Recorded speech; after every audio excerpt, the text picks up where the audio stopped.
Hai, Assalamualaikum semua. Tengah buat apa tak? Jom Mia masak nak? Okey, menu hari ni Mia masak ayam masak lemak. Menu paling simple je.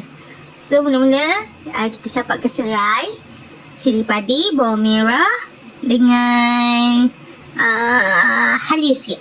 Lepas tu Mia tak ada kunyit, Mia letak serbuk kunyit agak-agak. Dah garing cili tu, kita macam biasalah.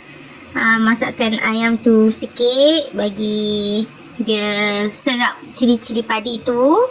Okey, dah agak-agak garing, Mia masukkan santan. Umpama Mia pakai 1,5 kotak kecil. Yang Mia asingkan santan tu satu-satu. So umpama dia 1,5 lah. Okey.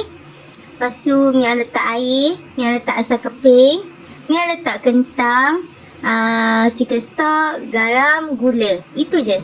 Jangan letak lebih-lebih, jangan letak kurang. Okey. Kalau termasing, tambah air sikit. Sikit je. Gula jangan banyak sebab ni masak lemak, bukannya masak merah kan, nak manis-manis. So kita kacau-kacau dia supaya santan tu tak pecah minyak sangat. Lepas tu kita tunggu je lah.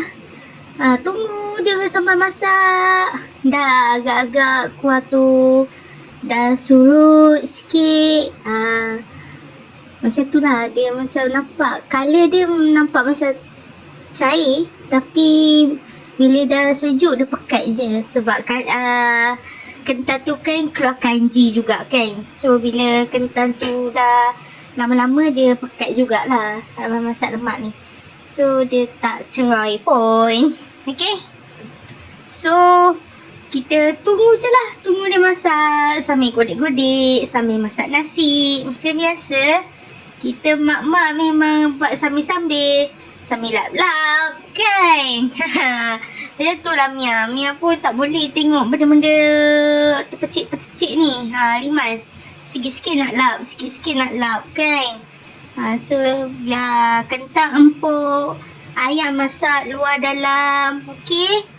Dah agak-agak macam tu, dah sebati, nanti kita tutup lah api.